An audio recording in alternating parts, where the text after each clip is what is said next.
Welcome to the Franchise Ranker, the show where we take a movie franchise and we take each movie and we rank it based out of 1 to 10 on a score and see which ones we think are the best in the franchise. And today, we're doing the Monsterverse, and I'm doing the Monsterverse today because the Monsterverse just had a new movie dropped, Godzilla vs. Kong. And today we're going to be ranking all 4 movies in the Monsterverse. Let's get to it. So coming in last place, guys, is going to be Godzilla 2014. Now, by putting this in last place, by all means, does not mean it is a bad movie. I'm just trying to say that the movie has problems. Like, it's good. The visual effects, amazing, spot on. The design of Godzilla, spot on. But here's the problems that it has. 1. The human problems that happens in the movie when the humans are in the movie, which is the entire movie, is boring as hell. Nobody gives any shits about seeing them humans. Interesting parts. Godzilla's in it. But he's only in there for 10 minutes. That's the problem with this movie. We don't get enough Godzilla. We see him for 10 minutes of the movie tops. And when we do see him, it's dark as hell because that final battle, and this is my biggest problem, that final battle in the movie, you can't see what's happening. It's completely pitch dark. Now, that fight with him and the Mutos, honestly, would have been a good fight if we could see it. But, I mean, it still had that really cool scene where Godzilla opens the Muto's mouth and does this atomic blast right in there. But you still can barely get to see anything. That's the most you get to see in the battle because it's so freaking dark. And you don't even get to see Godzilla the entire movie. They just keep teasing the fight. They keep thinking, it's gotta be there, it's gotta be there. But then we never see it. But it's still a good movie. The design of Godzilla is spot on. And it was what kicked off the Monsterverse in general.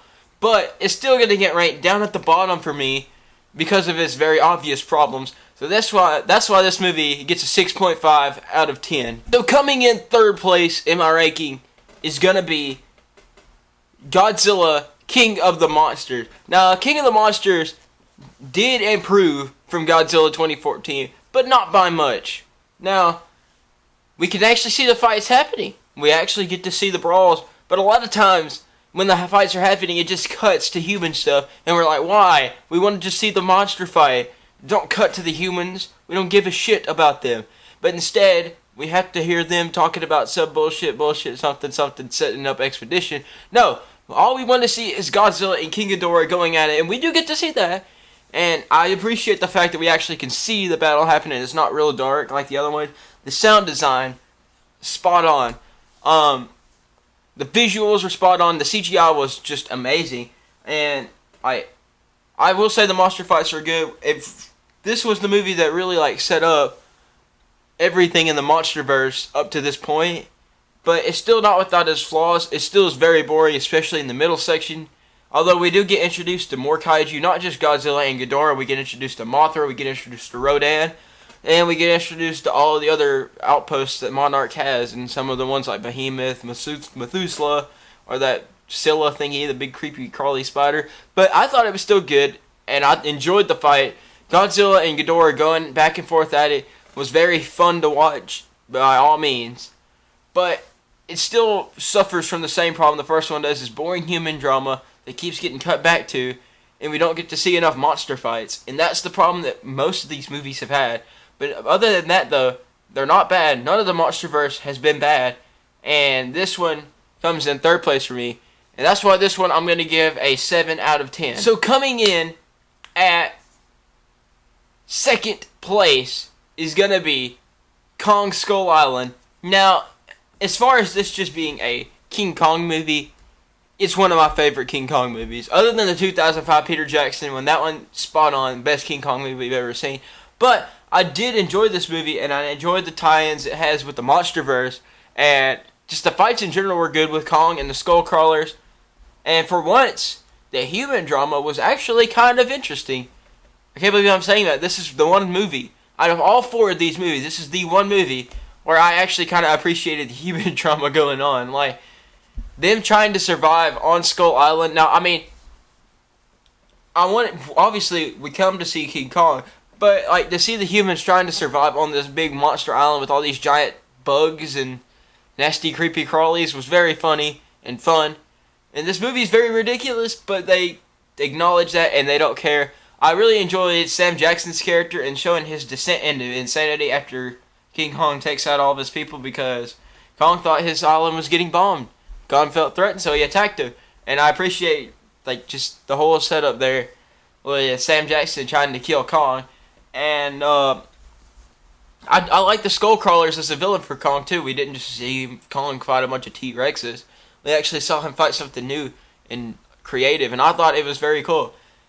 The CGI was spot on for Kong. I would say this is at the time was the biggest Kong we've ever seen, and it's just still all in all a great movie. I love the dude with the beard. I can't remember the actor's name or his character, but I love the whole storyline about him being from World War II and then crashing on the island and living with the Iwi people.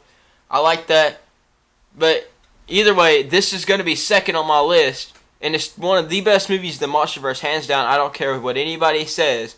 It's definitely a great movie. So this movie is going to get an 8 out of 10 for me, because it holds a special place in my heart, given I went and saw this in theaters. I didn't get to see the two Godzilla movies in theaters. I saw this in theaters, and it was a very fun time at the theater. So coming in first place is going to be King Kong versus Godzilla. Now, I know you're thinking, oh, Tim, you're probably biased because you just watched this movie. No, I am not biased towards this movie. I think it's a legitimately fantastic movie. Okay? We get action. We actually get to see King Kong and Godzilla beating the hell out of each other. That's what we wanted to see. We wanted to see Big Monkey and Big Lizard fighting. And we saw it. That was fantastic. That was amazing. And they actually made Kong like an entire character. Now, the movie is not without its flaws, okay. The human stuff, sorry to say it, suffers like the other two Godzilla sequels, was boring as hell. Nobody really gave a shit about it. But there had to be some kind of exposition, I guess. I mean, it wasn't the greatest. I didn't buy into it a lot. But it still was a good movie, monster fight-wise, and we actually got to see the monsters fight in like broad daylight. You can actually see what's happening. You get to see these two movie icons, these movie legends, just going at it, beating the shit out of each other. That's what we wanted to see. Legendary, this is what we wanted to see in a movie. Now, the human stuff was very boring, and there was a lot of weird plot holes in the movie. Like, one of the biggest plot holes I saw was like, how the hell can Kong go from the center of the earth all the way to Japan in just under a minute? Like, that little continuity errors like that had me like just confused more than anything. Still good. I loved Kong's axe. The addition to that to make Kong beefed up a little bit more for the fight, I love. Mechagodzilla. He is my favorite of every villain we've seen in the entire MonsterVerse, from the Skull Crawlers to the Mutos to King Ghidorah. Mechagodzilla was the best, hands down. Now, the setup to Mechagodzilla wasn't great, but to see Mechagodzilla and Godzilla actually duking it out on screen was freaking fantastic. I will admit, I didn't like the Mechagodzilla design all that much. Like, it gave me some like Transformers Age of Extinction vibes, but it was still pretty good though. Not gonna lie, even though or not the design was good, but like the fights and stuff with Mechagodzilla were good. Kong, just like, we got the heart and soul of Kong. Him and I definitely bought into him and like the little girl's like relationship they had going on throughout the movie, and I enjoyed that they played into that. Now Godzilla, I'm sorry, bud, but you just never get any screen time, and even in this movie, you did not get any screen time hardly. You come in when it's necessary for you to come in to fight, and that's really all Godzilla does. King Kong is really the driving factor. And essentially, I would say Godzilla vs. Kong is like the second, like, it's like pretty much the Kong solo movie. So Godzilla got two movies, and this is like Kong's second movie, really. Godzilla is in it, sure, but he wasn't in it as much as Kong. Kong felt like an actual character, whereas if Godzilla was just some giant being of nature. But I still thought it was a good movie. It gets an A+. I'd say out of 10, I would rank this one a 8.2 out of 10. Not going to go 8.5. We're going to go 8.2 out of 10. Because it does have some obvious errors. A lot of the stuff going on with the humans doesn't make sense. They never even meet. There's just like, you got this group of humans over here, you got this group of humans over here, and you got this group of humans over here. But they never really have anything that intertwines, hardly. So, this movie gets an 8.2 out of 10. I mean, it has obvious errors, but we finally do get to see amazing visuals, amazing CGI, and we get to see these two movie icons beating the hell out of each other, and that's what we wanted to see more than anything, guys. So anyway, I hope you liked it. This is not the official list, this is just my list, so please don't slaughter me down in the comment section saying, "Oh, Tim, this isn't right. Oh, Godzilla 2014 should be over this." No, this is just my list, okay? Now, you can feel free to put your list down there in the comment section, sure, but this is just my opinion, and I thought it was good. So I hope you guys enjoyed the video. I have a lot more planned soon, but this is the first franchise ranker I've done in a while, and I'm glad to be back to doing franchise rankers. I will see you guys in the next one. Adios.